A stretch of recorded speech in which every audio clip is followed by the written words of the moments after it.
This is South Asia, home to a quarter of humanity, a cradle of civilization and a powerhouse of the 21st century economy. And right now, this vital region is on the front line of the global climate crisis. In the last decade alone, South Asia has endured billions of dollars in climate-induced losses. Crops fail under erratic rains. Rising seas threaten entire coastal communities.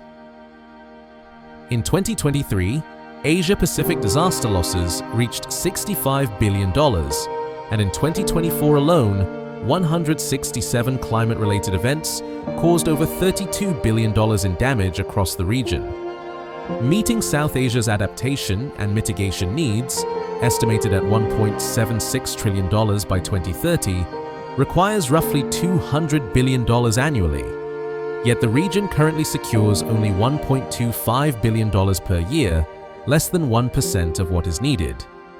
Over the past 2 decades, more than 750 million people in South Asia have been affected by climate disasters. Yet, despite sharing rivers, skies, and storms, our responses remain fragmented. In 2024, Bangladesh is affected by 4 consecutive disasters. Cyclone Rimal and severe monsoon floods impacted 18.4 million people, with damages exceeding $1.2 billion.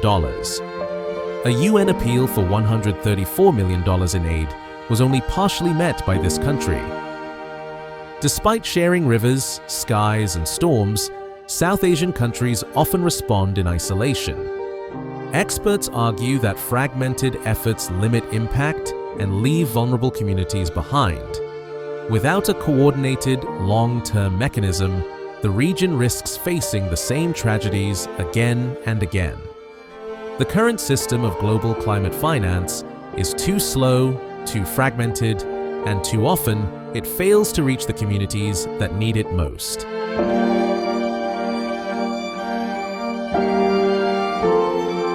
Introducing the South Asia Resilience Fund, SARF. This isn't just another fund, it is a new promise, a blueprint for how the world can effectively finance resilience where it matters most, built on 3 powerful pillars. First, it is radically local. SARF bypasses bureaucracy and empowers communities to design and lead their own solutions.